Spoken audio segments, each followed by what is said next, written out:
Hey there again, everyone. I'm particularly excited to share this video with you because it's a strategy that I used all last year. It worked really well for me.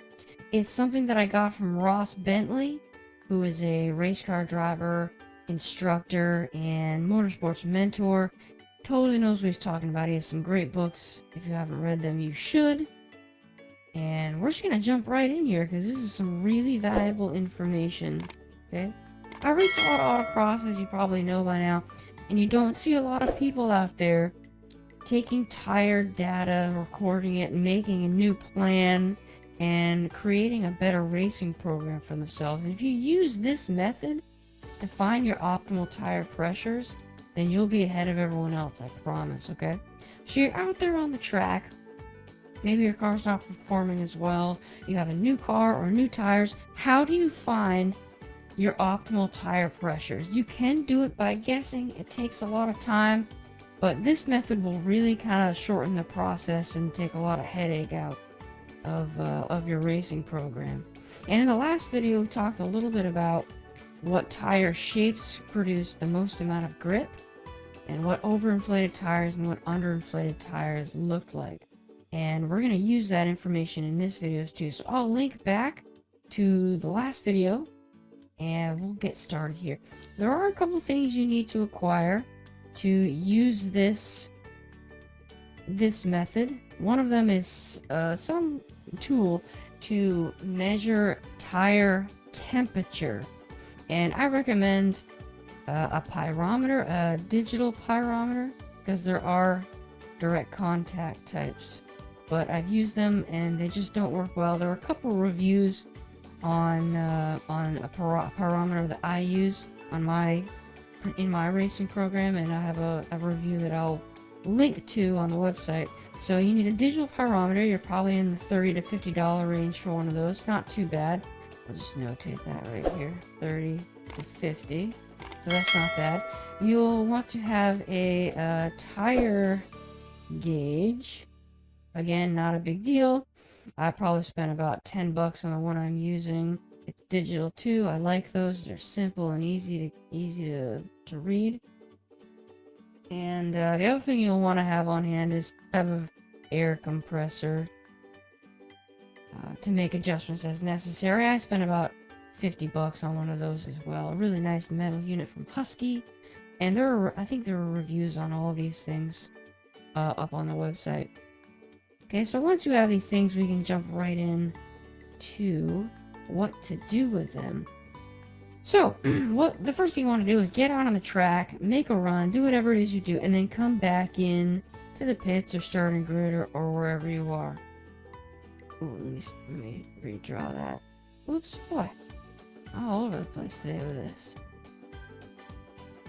Okay, that'll work. We can work with that.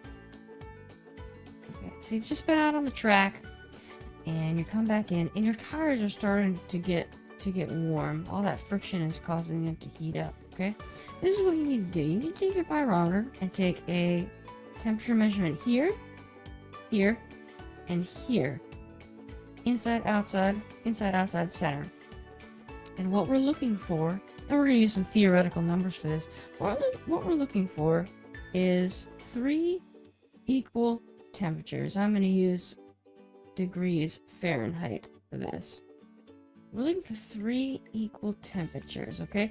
That's an indication that each section of the tire is being used equally and generating the same amount of friction, which produces the same amount of heat, and that means that you have an equal amount of grip all the way across the tire, okay? The whole tire is touching the ground, and you have created the optimal contact patch. This tire pressure is correct, and you'll want to record all this data so you can use it on similar days with similar temperatures and all that other stuff. So let's take a quick look at a situation that is not ideal. Let's say you go out onto the track and you come back in and you're looking at you get readings something like this instead. So we're taking one here, here, and here, right? Excuse me. The center tread is hotter than the outside and inside treads, okay? And that means the tire is probably overinflated because the shoulders of the tire have been lifted off the ground and they're not producing as much friction, so they're not producing as much heat, and this is not an optimal contact patch. And this means that you need to drop some air out of your tires. And as a general rule, this is what Ross Bentley says, and I've heard this other places as well, you'll want to, as a rule, 1 psi per 5 degrees Fahrenheit. Alright? So this tire, in theory, is 2 pounds higher than it should be to produce optimal grip. So if we drop 2 pounds out of this tire and make another run, we should be able to see more equal temperatures after the next run. Okay? Now let's go the other direction real quick while we're here. Oops. Alright. So let's say we have an underinflated tire, and this is the type of tire that tends to bulge out at the sides. Oh boy, I really need to get better at this whole thing. There we go, that's close enough. Let's say that this time you have hot temperatures on the outside, but the middle is cool this time. Right? Underinflated tire, center tread starts to lift off. That makes sense, and we can use this information to determine that the tire is underinflated. So if we use our 1 psi per 5 degrees Fahrenheit, we can see that this tire needs 2 psi to come back into an optimal range. This is something that I did all season long after every single run on every single tire. And it really cuts down the process of trying to guess and figure out and talk to other people. And I'm going to go ahead and make another slide here because this part is really important, okay? People have a tendency to make a lot of guesses, but I don't understand why they can do that when they can base their decisions on data. This is another whole video right here. Maybe I'll make another video about this. But guessing versus data, there's just no comparison. Data is going to win every single time. Okay? Why make all that extra effort for yourself and waste all that time, trial and error, when you can just use hard numbers to make good decisions for your racing program? And that's what this tire program is all about, is getting you into the sweet spot as soon as possible so you can get out there and have maximum grip.